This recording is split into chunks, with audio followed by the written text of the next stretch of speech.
ಇದುದ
ಓಹೋ, ಆದರೆ ಶೈಶವವಿನ್ನೂ ದಾಟದು ಎಳಹರೆಯದ ಕುಮಾರ ಒಬ್ಬ ಕಾಣ ಸಿಕ್ಕಿದ. ಆದ ಕಾರಣ ಹೊಡೆದ ಕಾರಣ ಎತ್ತಿದ ಕೈಯನ್ನು ವಿಚಾರಿಸಿ ಆಮೇಲೆ ಬಡಿಯುವ. ಆರೋಯನ್ನ ಗುಹೆಯ ಸ್ವತಂತ್ರಿಸಿ. ಈ ಪ್ರಶ್ನೆಗೆ ಪ್ರಸಕ್ತಿ ಏನು? ನೀನು ಮಾಡಿದ ಶಂಕಧ್ವನಿಯ ಕಾರಣದಿಂದ ನನ್ನ ಮಗಳು ಒಳಲಿರೋ ಗಡಗಡ ಗಡಗಡ ಅಡಗುತ್ತಾ ಇದ್ದಳು. ಅದ್ಯಾರು ಮಗಳ? ಅವಳು ಮಾನವಳಾಗಿ ಕಾಣ್ತಾಳೆ. ಇರ್ಲಿ, ಏನು ನೀವು ಕನ್ನಡಿಗಿಂತ ಮಗಳ? ಅಯ್ಯೋ, ನಿನಗೆ ಲೋಕಜ್ಞಾನ ಕಡಿಮೆ. ಆದ ಕಾರಣ ಹೀಗೆ. ಆ ವಿಶೇಷತೆಯನ್ನು ಕಂಡಿರಲ್ಲ, ಅಷ್ಟು ಸಾಕು. ಇನ್ನೂ ಕಾಣುವುದಕ್ಕೆ ಇದೆ. ಹೌದಾ? ಇಲ್ಲಿಗೆ ಬಂದೇ ಹಿಂದೆ ಮುಂದೆ ಆಲೋಚಿಸದೆ ನಮ್ಮ ಗುಹೆಯೊಳಗೆ ಪ್ರವೇಶಿಸಿದೆ. ಆರಂಭದಲ್ಲಿ ನನ್ನ ಮಗಳ ಕುರಿತಾಗಿ ನನಗೆ ಕಳವಳ ಆಯಿತು. ಈಗ ನಿನ್ನ ಕುರಿತಾಗಿ ನನಗೆ ಅಂಜಿಕೆ ಆಗುತ್ತದೆ, ಕಳವಳ ಆಗುತ್ತದೆ. ಕಾಡಿಗೆ ಬಂದಿದ್ದೆ, ಗುರುತರಿಯದ ಗವಿಯೊಳಗೆ ಪ್ರವೇಶಿಸಿ ಅದರೊಳಗೆ ಕ್ರೂರವಾದ ಮೃಗ ಇದ್ದರೆ ನಿನ್ನ ಮೇಲೆ ಆಕ್ರಮಿಸಿದರೆ ನೀನು ಹೇಗೆ ಬದುಕಬಲ್ಲೆ? ನಿನ್ನ ಅಮ್ಮ ನಿನ್ನನ್ನು ಕಳ್ಕೊಂಡು, ನಿನ್ನ ಅಪ್ಪ ನಿನ್ನನ್ನು ಕಳ್ಕೊಂಡು ದುಃಖಿಸುವಂತಹ ಸ್ಥಿತಿಗೆ ಒಳಗಾಗಲ್ಲ. ಅದನ್ನು ಎದುರಿಸುವ ಎನ್ನುವಂತಹ ಧೈರ್ಯದಿಂದಲೇ ಒಳಗೆ ಬಂದ. ಆ ಧೈರ್ಯ ಅಂತ ಹೆಸರಲ್ಲ, ಯಾಕೆ? ಅದಕ್ಕೆ ಬಣ್ಣ ಧೈರ್ಯ ಅಂತ ಹೆಸರು. ಅಪಾಯದ ಅರಿವಿಲ್ಲದೆ ಮುನ್ನುಗ್ಗುವವ ಧೈರ್ಯಶಾಲಿ ಅನ್ನೋ ಹಾಗೆ ಇಲ್ಲಿಯೂ ಯಾರು ಗುರುತಿಸುವುದಿಲ್ಲ. ಆದ ಕಾರಣ ಪ್ರಶ್ನೆಗಳೆಲ್ಲ ಪ್ರಶ್ನೆ. ಯಾರು ನೀನು? ನನ್ನ ಗುಹೆಯನ್ನು ನೀನು ಸ್ವಾತಂತ್ರ್ಯದಿಂದ ಹೋಗುವುದಕ್ಕೆ ಕಾರಣ ಏನು? ಒಬ್ಬನ ಮನೆ ಅನ್ನುವುದು ಗೊತ್ತಾದ ಮೇಲೆ ಅದರೊಳಗೆ ಹೊರಬೇಕಾದರೆ ಕೆಲವು ಶಿಷ್ಟಾಚಾರಗಳನ್ನು ಪಾಲಿಸಬೇಕು. ಒಳಗೆ ಯಾರಿದ್ದಾರೆ? ಒಳಗೆ ಬರಬಹುದೇ? ಸಮಯ ಹೇಗಿದೆ? ಯಾವ ಒಂದು ವಿಚಾರಣೆಯನ್ನು ಮಾಡದೆ ಒಂದು ಶಾಖ ಹಿಡ್ಕೊಂಡು ಬಂದ ಅದರ ಧ್ವನಿ ಎಬ್ಬಿಸಿದೆ. ಏನು ಶಂಕ ಎಬ್ಬಿಸಿದ ನಿನ್ನನ್ನು? ಅಲ್ಲ, ರಾಕ್ಷಸರ ಎದೆಯನ್ನು ನಡುಗಿಸಿದ ಶಂಕ. ನಿನಗೆ ನಾನು ನಡುಕ ಉಂಟಾಯಿತಾ ಅಂತ ಭಾವಿದ್ದೀನಿ. ಅದಕ್ಕೆ ನಡುಕಾಗಲಿಲ್ಲ, ನನ್ನ ಮಗಳಿಗಾಯಿತು. ಶಂಖ ಬನ್ನುವುದು ಮಂಗಳ ಧ್ವನಿಯನ್ನು ಎಬ್ಬಿಸುತ್ತದೆ, ನನಗೂ ತಿಳಿಯದೇ ಇದ್ದದ್ದಲ್ಲ. ಹೌದು. ಆದರೆ ಅಸ್ಥಾನದಲ್ಲಿ ಶಂಖಧ್ವಾನವನ್ನು ಮಾಡಿದರೆ, ಆ ವೇಳೆಯಲ್ಲಿ ಶಂಖ ಬನ್ನೂದಿದರೆ ಅದು ಅಪಾಯ ಸೂಚನೆ ಅಥವಾ ದುಃಖ ಸೂಚಕವಾಗುತ್ತದೆ. ನಾಗರಿಕರ ಊರಿನಲ್ಲಿ ಹೋಗಿ ನೋಡು, ಒಂದು ಮನೆಯಲ್ಲಿ ಮರಣವಾದರೆ ಶಂಖ ಊದುತ್ತಾರೆ. ಹೌದು. ಮನೆಯ ಎದುರು ಹೊಗೆ ಹಾಕುತ್ತಾರೆ. ಹೌದು. ಇದೆಲ್ಲ ಲೋಕಾನುಭವದಿಂದ, ಜೀವನಾನುಭವದಿಂದ ನೀನು ಪಡೆದುಕೊಳ್ಳಬೇಕು. ಯುದ್ಧಾರಂಭಕ್ಕೂ ಶಂಖಧ್ವಾನ ಮಾಡ್ತೇವೆ. ಇಲ್ಲ ಅಂತ ಅಲ್ಲ, ಈಗ ನೀನು ನನ್ನ ಯುದ್ಧ ಮಾಡುವ ಆಲೋಚನೆಯಲ್ಲಿ ಬಂದದ್ದ ಅಲ್ಲ, ನನ್ನ ಮಗಳನ್ನು ಹೆದರಿಸುವುದಕ್ಕೆ ಬಂದದ್ದು. ಅವಳನ್ನು ಹೆದರಿಸುವುದು ನನ್ನ ಕಾರ್ಯವಲ್ಲ. ಅಲ್ಲದೆ ಹೋದರೆ ಪರ್ಯಾಯವಾಗಿ ಅವಳು ಹೆದರಿದ್ದಾಳೆ. ಒಳಗೆ ಬಂದಿದ್ದಿ. ಯಾರು ನೀನು? ಏನು ವಿಷಯ? ನಾನು ಯಾರು? ಅಯ್ಯ,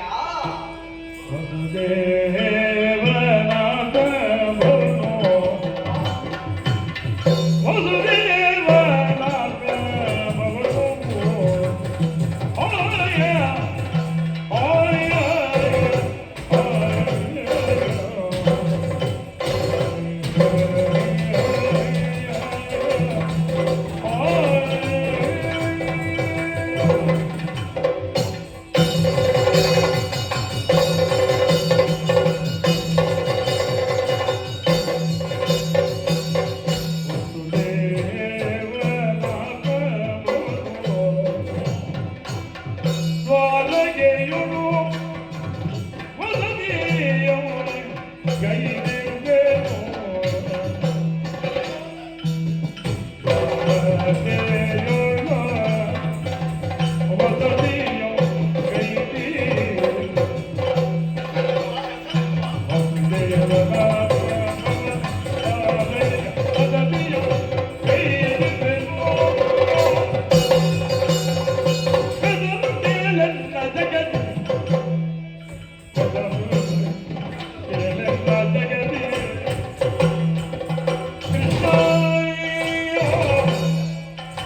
ಅಲ್ಲ, ಅಪವಾದವನ್ನು ಹರಿಸಿಬಿಟ್ಟು ಈ ಕಾಡಿನ ಈ ಗುಹೆ ಒಳಗೆ ಪ್ರವೇಶ ಮಾಡಿದ್ದು ಎಷ್ಟು ಸಾರಿ?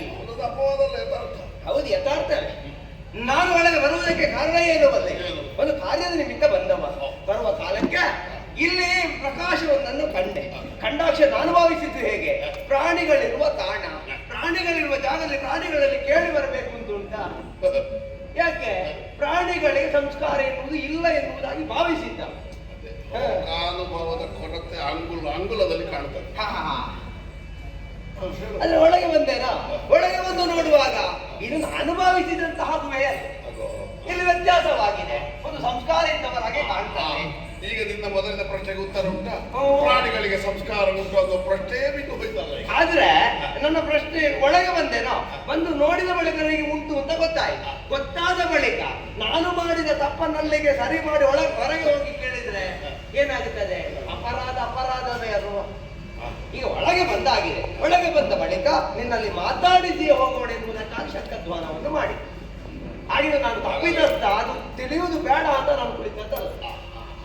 ತಪ್ಪು ಮಾಡಿದ್ದನ್ನು ಒಪ್ಪದೇ ಇರುವಷ್ಟು ದುಷ್ಟ ಅಲ್ಲ ನೀನು. ಹಾಗಾದ್ರೆ ನನ್ನ ಸಂಸ್ಕಾರ ಎನ್ನುವುದು ಬಂದದ್ದು ಹೇಗೆ?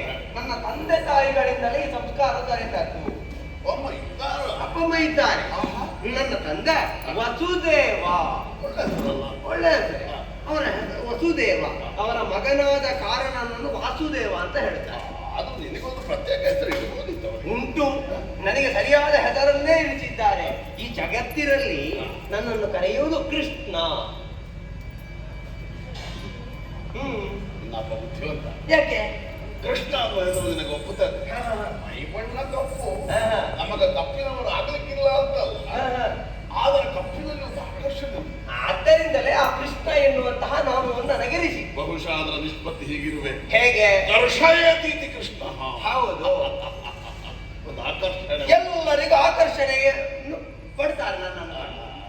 ಈಗ ಇಲ್ಲಿಗೆ ಬರುವುದಕ್ಕೆ ಕಾರಣ ಬಹುಶಃ ಊರಿಲ್ಲ, ಅಪ್ಪ ಅಮ್ಮ ಊರು ಬಿಟ್ಟರು. ಅದು ಕಾರಣವೇ ಅಲ್ಲ. ಇಲ್ಲಿಗೆ ಬರುವುದಕ್ಕೆ ಒಂದು ರೀತಿಯಲ್ಲಿ ನೀನೇ ಕಾರಣ. ಹಾಗಾದ್ರೆ ಊರ ಹೆಸರು ಹೇಳಿಲ್ಲ ನೀವು? ಊರ ಹೆಸರು ನಾನು ಇರುವ ಜಾಗ ನಂದಗೋಕುಲ ಅಂತ. ನಂದಗೋಕುಲ ಎನ್ನುವಂತಹ ಕಡೆಯಲ್ಲಿ ಇದ್ದವ. ಈಗ ದ್ವಾರಕೆ ಎನ್ನುವಲ್ಲಿ ಮನೆಯನ್ನು ಸ್ಥಾಪಿಸಿಕೊಂಡಿದ್ದೆ. ಬೇರೆ ಕಡೆ ಮನೆ ಮಾಡಿ. ಹೌದು. ಅಪ್ಪ ಅಮ್ಮ ಅಲ್ಲೇ ಇದ್ದಾರ? ಅಪ್ಪ ಅಮ್ಮ ಮದುವೆಯಲ್ಲಿದ್ದಾರೆ. ಮುದಿ ಪ್ರಾಯದಲ್ಲಿ ಅಲ್ಲ, ನನಗಿರಬೇಕಾದಂತ ಅನಿವಾರ್ಯತೆ ಬಂತು. ಜಗತ್ತಿನಲ್ಲಿ ಬದಲಾವಣೆ ಎನ್ನುವುದು ಆಗುತ್ತಾ ಇರ್ತದೆ. ಹಾಗೆ ದ್ವಾರಕೆಯಲ್ಲಿ ನೆಲೆಯಾದವ ನಾನು. ದ್ವಾರಕಿರುವ ಜಾಗ ಯಾವುದು ಮಲ್ಲಯ್ಯ? ಸಮುದ್ರದ ಮಧ್ಯದಲ್ಲಿ. ಅಲ್ಲಿ ಹೊಸ ನಗರವನ್ನು ನಿರ್ಮಿಸಿ ನಾನೇ ನಿರ್ಮಿಸಿದ ಜಾಗವನ್ನು. ಆದ್ದರಿಂದ ಕೃಷ್ಣ ಎನ್ನುವುದಾಗಿ ಕರೆಯುತ್ತಾರೆ. ದ್ವಾರಕೆಯಲ್ಲಿ ವಾಸ ಮಾಡಿರುವವ. ಅಲ್ಲಿಂದ ಇಲ್ಲಿಗೆ ಬರುವುದಕ್ಕೆ ಕಾರಣ ನೀನೇ. ಹೌದು, ನಾನು ಬರ್ಲಿಕ್ಕೆ ನೀನು ಹೇಳಿ ಬಂದದ್ದಲ್ಲ, ನನ್ನ ವಸ್ತುವನ್ನು ತಂದು ಇಲ್ಲಿ ಇಳಿಸಿದ್ದೀಯಲ್ಲ. ದ್ವಾರಕೆಯಲ್ಲಿ ಅಂತಲ್ಲ ನನಗೆ ಗೊತ್ತಿಲ್ಲ. ಮತ್ತೆ ಅಲ್ಲಿಯ ವಸ್ತು ಯಾಕೆ ನಾನು ಬರ್ತೇನೆ? ಅಲ್ಲ, ನಿನಗೆ ಗೊತ್ತುಂಟೋ ಗೊತ್ತಿಲ್ವೋ ಎನ್ನುವ ಪ್ರಶ್ನೆ ಇಲ್ಲ. ನನ್ನ ವಸ್ತುವಿನ ಬಳಿಯಲ್ಲಿ ಬಂದ ಕಾರಣ ನಾನು ಇಲ್ಲಿವರೆಗೆ ಬರಬೇಕಾಗಿ ಬಂದ. ಅಲ್ಲ, ಇಲ್ಲಿ ಇರುವುದು ಇಷ್ಟೇ ಇರುವುದು. ಈಗ ಮೊದಲಿಂದ ಇಷ್ಟೇ ಇದ್ದಲ್ಲ, ಈಗ ಹೊಸತ್ತೇನು ಇಲ್ವ? ಇಲ್ಲಿ ಹೊಸತ್ತು ಏನು ಇಲ್ವಾ? ಆ ತೊಟ್ಟಿಲ ಹುರಿಯಲ್ಲಿ ಹೊಳೆಯುವುದೇನ? ಮಣಿಯ? ಅದು ಯಾವ ಮಣಿ? ಶ್ರಮಂತಕ ಮಣಿ. ಹೌದು, ಅದಕ್ಕೆ ಹೆಸರೇ ಹಾಗೆ. ಸೂರ್ಯದೇವರಿಂದ ಪ್ರದತ್ತವಾದ ಮಣಿಯನ್ನು ಅದು ನನ್ನ ಮಿತ್ರನಾದಂತಹ ಸತ್ರಾಜಿತನ ಬಳಿಯಲ್ಲಿ ಅದು ಪ್ರಸೇನನಿಂದಲಾಗಿ ಕಾಡಿಗೆ ಬಂದು ಅಲ್ಲಿಂದ ಬಳಿಗೆ ಎಲ್ಲಿಗೆ ಹೋಯಿತು ಅಂತ ಗೊತ್ತಿಲ್ಲ. ಗೋಜಲು ಮಾಡಿ ಹಾಕಿದ್ದೀನಿ. ಯಾಕೆ? ನೀನು ಹೇಳಿದೆ ಆ ಮಣಿ ನನ್ನ. ಹೌದು. ಈಗ ಹೇಳ್ತಿ ಸೂರ್ಯ ಯಾರಿಗೋ ಇನ್ನೊಬ್ಬರಿಗೆ ಕೊಟ್ಟ, ಅವನ ತಮ್ಮನಿಗೆ ಕೊಟ್ಟ. ನಿಜ. ಅವ ಎಲ್ಲಿಗೆ ಹೋದ? ಕಾಡಿಗೆ ಹೋದ. ಮತ್ತೆ ಅದೆಲ್ಲಿ ಹೋಯ್ತು ಅಂತ ಗೊತ್ತಿಲ್ಲ. ನೀನೀಗ ಬಂದಿದ್ದಿ, ಅರ್ಥ ಸಂಬಂಧ ಇಲ್ಲದೆ ನೀನು ಬಂದಿಲ್ಲಿ. ಅಲ್ಲಿ ಮನೆ ಉಂಟಲ್ಲ, ನನ್ನ ವಸ್ತು ಬೇಡದು. ಹಾಗಾದ್ರೆ ಸೂರ್ಯನಿಂದ ಪಡೆದವ ಯಾರು? ಅವನ ತಮ್ಮ ಯಾರು? ನೀನೇ. ಸೂರ್ಯನಿಂದ ಪಡೆದವ ಸತ್ರಾಜಿತ. ಅದನ್ನು ಪಡೆಯುವುದಕ್ಕೆ ಕಾರಣ ಏನು ಮಲ್ಲಯ್ಯ? ಬರಗಾಲದ ನಿವಾರಣೆಗಾಗಿ ಪಡೆದ ಮಣಿಯನ್ನು.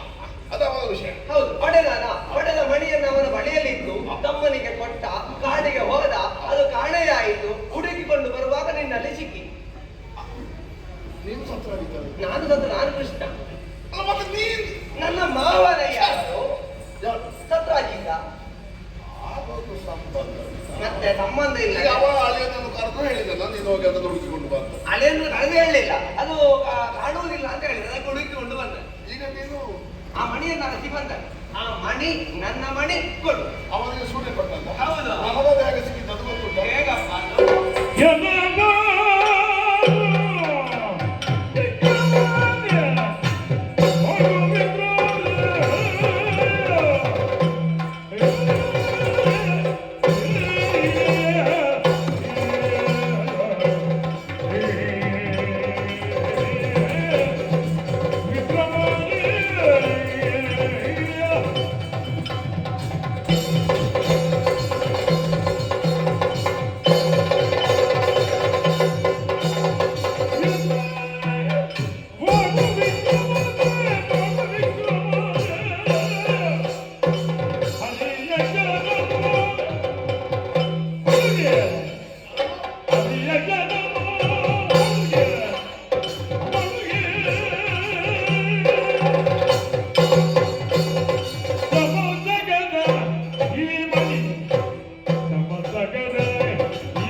ನಾನು ಈ ಕಾಡಿನ ಪ್ರದೇಶದಲ್ಲಿ ಆಹಾರಕ್ಕಾಗಿ ಸಂಚರಿಸುತ್ತಿದ್ದ ಕಾಲಕ್ಕೆ ಹರಿಯಕ್ಷ ಸಿಂಹ ಕಾಡಿನ ರಾಜ ಅವ ಸಂಚಾರ ಮಾಡುತ್ತಿದ್ದ ತೀರ ಗಂಭೀರವಾಗಿ. ಹೌದಾ? ಕೆಲವರೆಲ್ಲ ನಡೆದಾಡುವುದೇ ಹಾಗೆ ಗಂಭೀರವಾದ ನಡಿಗೆ. ಈ ಮುದಿಯವರದ್ದು ಹೇಗಾದ್ರೆ ಅಲ್ಲ ನೀನು ನಾನು ಅದು ಗಂಭೀರದ ನಡೆ. ನಿನ್ನಂತೆ ಹೇಗೆ ನಡೆ? ನನ್ನಂತೆ ಹೀಗೆ. ಅದು ಗೊತ್ತಾಗ್ತದೆ. ಕರಡಿ. ಅದರಲ್ಲಿ ವಯಸ್ಸಾದ ಕರಡಿ. ಅದರ ತವಡೆ ಈ ಮಣಿ. ಹೌದಾ? ಪಳ ಪಳ ಪಳ ಪಳ ಎಷ್ಟು ದೂರಕ್ಕೆ ಹೋಗಿದೆ. ನಾನು ಆಸೆ ಆಯ್ತು, ಆಶ್ಚರ್ಯವಾಯಿತು. ಆ ಸಿಂಹವನ್ನು ಅದರ ತವಡೆಯನ್ನು ಕಚ್ಚಿಗಿಟ್ಟಿದ್ದ ಮಣಿಯನ್ನು ನಾನು ಸ್ವಾಧೀನಪಡಿಸಿಕೊಂಡು ಮರಿ ಸೂರ್ಯನ ಕೈಗೆ ಸಿಕ್ಕಿತು. ಈ ಸಂತೋಷದ ಆ ಕಾಲದಲ್ಲಿ ಆಯ್ತು. ಹೌದಾ? ಅದನ್ನು ಕಾಣುವಾಗ ನನ್ನ ಅನುಭವದ ಅನುಭೂತಿ ಆಯಿತು. ಹೇಗೆ? ಇದು ನನ್ನ ಗವಿಯ ಬೆಳಕನ್ನು ದೂರ ಒದಗಿಸಿಕೊಡುತ್ತದೆ ಅಥವಾ ನನ್ನ ಅಂತರಂಗದ ಗೌರವದ ಕತ್ತಲನ್ನು ದೂರ ಮಾಡುತ್ತದೆ. ಎಂತವರ ಹೃದಯವನ್ನಾದರೂ ಬೆಳಗಿಸಬಲ್ಲಂತಹ ಶಕ್ತಿ ಉಳ್ಳ ಮಣಿಯ ನೇರವಾಗಿ ತಂದು ಕತ್ತಲೆಯ ಗವಿಯೊಳಗೆ ಇರುವ ನನ್ನ ಮಗಳ ಕೈಗೆ ಅದನ್ನು ಕೊಟ್ಟೆ. ಅವಳ ತಮ್ಮನನ್ನು ಆಟ ಆಡಿಸುವುದಕ್ಕೆ. ಹೌದಾ? ಅವಳ ತಮ್ಮ ಮಲಗಿರುವ ತೊಟ್ಟಿಲ ಹುಲಿಗೆ ಕಟ್ಟಿ ಗವಿಯೂ ಬೆಳಕಾಯಿತು, ಮಗುವಿನ ಹಠವೂ ದೂರ ಆಯಿತು. ಅವರು ಸಂತೋಷದಿಂದ ಜೋಗುಳ ಹಾಡುತ್ತಾ ಪಾಡುತ್ತಾ ಅಲ್ಲಿದ್ದಾರೆ. ಈಗ ನಿನಗೆ ಸ್ಪಷ್ಟ ಆಯ್ತಲ್ಲ ಏನು? ನನ್ನ ಬಾಹು ವಿಕ್ರಮದಿಂದ ಸಿಂಹವನ್ನು ಕೊಂದು ಆ ಮಣಿಯನ್ನು ಸಂಪಾದಿಸಿಕೊಂಡು ಬಂದ. ಈಗ ಮತ್ತು ಸ್ಪಷ್ಟವಾಯಿತು. ನನ್ನ ಸ್ವಾರ್ಜಿತ ಅಲ್ಲ, ಅದು ಈಗ ಸ್ಪಷ್ಟವಾಯಿತು. ಅದು ನನ್ನ ಮಣಿ ಎನ್ನುವುದು ಸ್ಪಷ್ಟವೇ ಆಯಿತು. ನೀನು ಪಡೆದದ್ದು ಯಾರಿಂದ? ಸಿಂಹಕ್ಕೆಲ್ಲಿಂದ ಸಿಕ್ಕಿತು? ನೀನು ಈ ತನಕ ಸಿಂಹಗಳನ್ನು ನೋಡಿದವ? ಸಿಂಹದಲ್ಲಿ ಯಾವುದರಲ್ಲಿ ಮಣಿ ಇಟ್ಟ? ನಾನು ಯಾವ ಸಿಂಹವನ್ನು ಕೊಡಲಿಲ್ಲ. ಅಲ್ಲ, ನೋಡಿದ್ಯಾ ಮಣಿ ಇದ್ದರೆ? ಅದು ಈ ಸಿಂಹದಲ್ಲಿ ಮಣಿ ಹೇಗೆ ಬಂದ? ನೋಡಿದ್ದೆ. ಅದರ ತಲೆಯಲ್ಲಿ ನೋಡಿರ್ಬೋದು.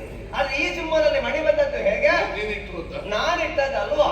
ನಾನು ಹೇಳಿದಲ್ಲ, ಪ್ರಸೇನನನ್ನು ಕೊಂದು ಆ ಮಣಿಯನ್ನು ಸಿಂಹ ಅಪಹರಿಸಿ. ನೀನು ಪ್ರಸೇನನ್ನು ಸಿಂಹ ಕೊಲ್ಲುವಾಗ ಸಿಂಹಕ್ಕೆ ನೋಡಿಕೊಂಡು ನಿಂತದ್ದ? ನಾನು ಅಲ್ಲಿ ಇಟ್ಟಿದ್ರೆ ಅದು ಕೊಲ್ಲಿಕ್ಕೆ ಉಂಟಾ? ಮತ್ತೆ ನಿನಗೆ ಹೇಗೆ ಗೊತ್ತಾಗ್ತದೆ? ನನಗೆ ಗೊತ್ತಾದದ್ದು ನನ್ನ ಅಣ್ಣ ಹೇಳಿದ ಬಳಿಕ ಗೊತ್ತಾಯ್ತು. ಅಲ್ಲಿ ಇರ್ಲಿಲ್ವಾ? ಅಣ್ಣನಿಗೆ ಅವರ ಜೊತೆಗೆ ಬಂದವರು ಹೇಳಿದ್ರು ಹರಿ ಎನ್ನುವುದು ಕೊಂದಿತ್ತು ಎನ್ನುವುದಾಗಿ. ಹರಿ ಎನ್ನುವುದು? ಹರಿ ಹರಿ ಅಂದ್ರೆ ಏನು?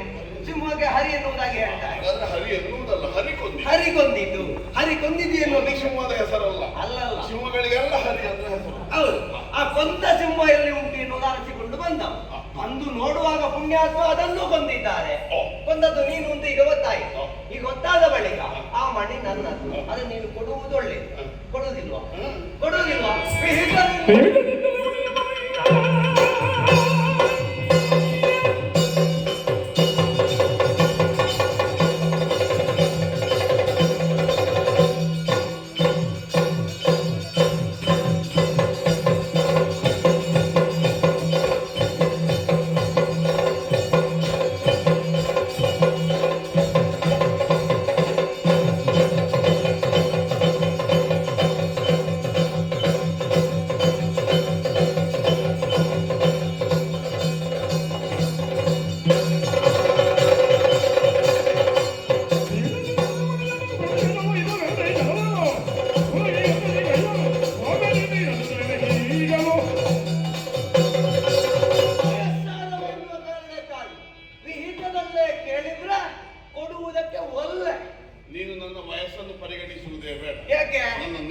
ನಡವಳಿಕೆಯನ್ನು ನೋಡಿ ನಿರ್ಣಯ.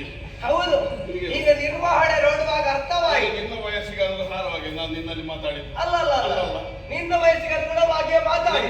ನಿನ್ನ ವಯಸ್ಸಿಗೆ ಅನುಗುಣವಾಗಿ ನಾನು ಮಾತಾಡಬೇಕಾದ್ರೆ ಹೀಗೆ ಮಾತಾಡಿದ್ರೆ ಆದೀತ? ಇಲ್ಲ ಇಲ್ಲ. ಹೇಗೆ ಮಾತಾಡ್ಬೇಕು? ಹೇಗೆ? ನಾನು ಅಷ್ಟು ಸಣ್ಣವ ಏನಲ್ಲ. ನೀನು ಹಾಗೆ ಮಾತಾಡ್ಬೇಕಾದ ಯಾರಲ್ಲಿ? ಅಲ್ಲಿ ತೊಟ್ಟಿನಲ್ಲಿ ಮಲಗಿನಲ್ಲಿ ಅದಕ್ಕಿಂತ ಹೆಚ್ಚು ದೊಡ್ಡದಾಗಲಿಲ್ಲ ನೀನು. ನಿನ್ನ ಮನಸ್ಸಿನಲ್ಲಿ ಇರ್ಬೋದು, ನಾನು ಗಟ್ಟಿ ಬೇಡ. ನನ್ನ ಬಗ್ಗೆ ಸರಿಯಾಗಿ ಅಪ್ಪ ಸಿಕ್ಕಲಿ, ನಿನ್ನೊಂದು ಒಪ್ಪದ ಕಾಡಿಗೆ ಬಿಟ್ಟದಾಗ ನಾನು ಅವನಿಗೆ ಬಡಿಬೇಕು. ಅಲ್ಲ, ಅಪ್ಪ ಹೇಳಿ ನಾನು ಬಂದದ್ದಲ್ಲ, ನಾನಾಗಿಯೇ ಬಂದದ್ದು. ಅಪ್ಪ ಹೇಳೋದು ತಿರುಗಾಡೋದಕ್ಕೆ ತೊಡಗಿದ್ದಿ. ಏನು ತಿರುಗಾಡದೆ? ಅಷ್ಟು ಬುದ್ಧಿ ಪಕ್ವತೆಯನ್ನು ಹೊಂದಿದೆ. ಹಾಗಾಗಿ ಮಣಿಯನ್ನಾರ ಸುತ್ತ ಬಂದದ್ದು. ಮಣಿ ನನ್ನದು ಎನ್ನುವುದಾಗಿ ಹೇಳಿದ್ರೆ ಕೊಡುವುದಕ್ಕೆ ಕೊಡಲಾರೆ ಎನ್ನುವುದಾಗಿ ಬಿಂಕದ ಮಾತುಗಳನ್ನು ಆಡಿದ್ರೆ. ಅಲ್ಲ, ನೀನು ಕೇಳುವಾಗ ಕೇಳಿದ್ರೆ ಒಂದು ವೇಳೆ ಪರಿಗಣಿಸಬಹುದು. ಇದು ನನ್ನದು. ಹೌದು, ಅದು ನನಗೆ ಅಸಮಾಧಾನ. ನನ್ನದು ಎನ್ನುವುದಕ್ಕೆ ವಿಷಯ ಇತ್ತಲ್ಲ. ವಿಷಯ ಇಲ್ಲಿ ಉಂಟಲ್ಲ. ವಿಷಯ ಯಾವ ವಿಷಯ? ಸಿಂಹವನ್ನು ಬಂದು ತಗೊಂಡು ಬಂದ. ಸಿಂಹಕ್ಕೆ ಸಿಕ್ಕಿದಲ್ಲಿಂದ ಅದು ಅದರ ಪ್ರಸಕ್ತಿ ಇಲ್ಲ. ಯಾಕಿಲ್ಲ? ಈಗ ಆ ಮಣಿಯನ್ನು ಪಡೆಯಬೇಕು ಅಂತ ಆದ್ರೆ ಸತ್ರಾಜಿತ ಮಾಡಿದ ಸಾಧನೆ ಏನು ಬಲ್ಲಯ್ಯ? ಎಷ್ಟು ವರುಷ ತಪಸ್ಸು ಮಾಡಿದ್ದಾರೆ. ಆ ದಿನಕರನ್ನು ಮೆಚ್ಚಿಸಿ ಒಂದು ವೇಳೆ ನೀ ಕೊಡದೆ ಇದ್ರೆ ಆ ಭಾಸ್ಕರನಲ್ಲಿ ಕಳುಹಿಸಿ. ಭಾಸ್ಕರನ ಮಗ ಯಮ ಯಮ ಯಮ ಯಮ ಹಾಗೆ ಹೇಳಬೇಕು. ನನ್ನ ಮಾತು ಹೇಳಿದ್ರೆ ಅಂದರೆ ನನ್ನನ್ನು ಕೊಲ್ಲುತ್ತೀನಿ. ನಿನ್ನನ್ನು ಕೊಂದು ಕುಳ್ಳನ ದಿರಿಯ ಕುಳಾಣಿಯ ಜನಿಸಿದ ಬಲುಕನೆ ಏ ಕುಳ್ಳ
ಯಾವಾಗ ಹುಟ್ಟಿದ್ದೀನಿ ನೆನಪಿಲ್ವಾ?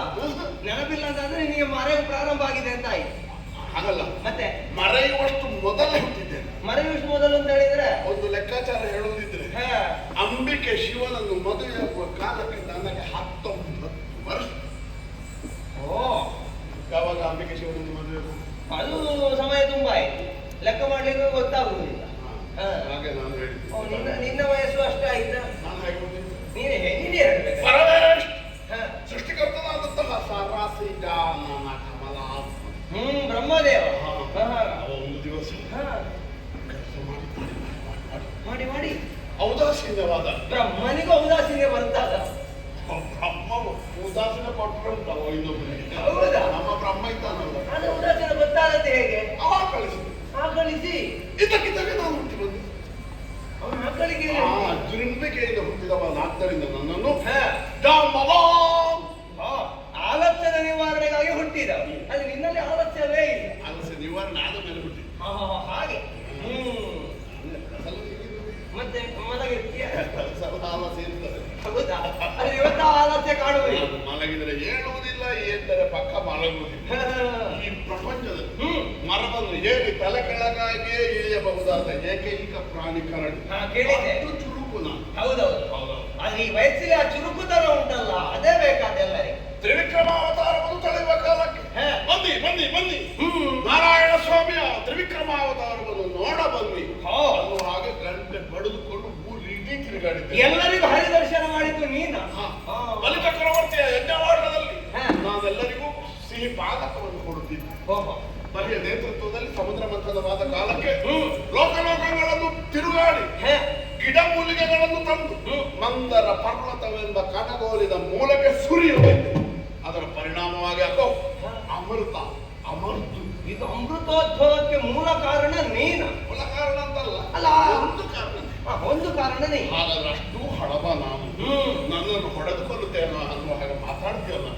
ಕೆಟ್ಟ ಯೋಚನೆ ಮಾಡಬೇಡ, ಕೆಟ್ಟ ಆಶೆಯನ್ನು ಇಟ್ಟುಕೊಳ್ಳಬೇಡ. ನನ್ನನ್ನು ಹೊಡೆದು ಕೊಂದು ಮಣಿ ಸಂಪಾದಿಸುವ ಸಾಮರ್ಥ್ಯ ನಿನ್ನಲ್ಲಿ ಇಲ್ಲ. ಆದ್ದರಿಂದ ಆದಷ್ಟು ಬೇಗ ಊರಿಗೆ ನುಡಿಯೊಳಿಗಬಹುದಾತಗೆಲ್ಲ ಪರಮೇತಿಯೊಳಗೆ ಪರಮೇತಿಯೊಳಗೆ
ನಿವಾರಣೆಗಾಗಿ ನೀನು ಹುಟ್ಟಿ. ಹಾಗೂ ಹೇಳಬಹುದು, ಹೀಗೂ ಹೇಳಬಹುದು. ಹೌದೌದು. ನಮ್ಮಂತವನ್ನು ಹುಟ್ಟಿಸುವುದಕ್ಕಾಗಿ ಉದಾಸೀನ ಬ್ರಹ್ಮನ ಮಗ ಎನ್ನುವ ಕಾರಣಕ್ಕಾಗಿ ನೀನು ದೊಡ್ಡತನವನ್ನು ತೋರಿಸುವುದಕ್ಕೆ ಮುಂದಾದ್ರೆ ಅದಕ್ಕೆಲ್ಲ ಚೆಪ್ಪುವ ನಾನಲ್ಲ. ಯಾಕೆ?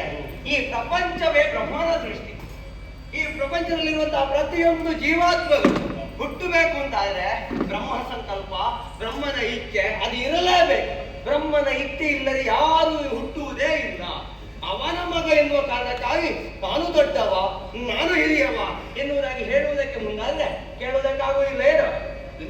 ನನ್ನ ಅಪ್ಪ ವಸುದೇವ ಅಲ್ಲ, ಬ್ರಹ್ಮನ ಸೃಷ್ಟಿಯಲ್ಲೇ ಇದು.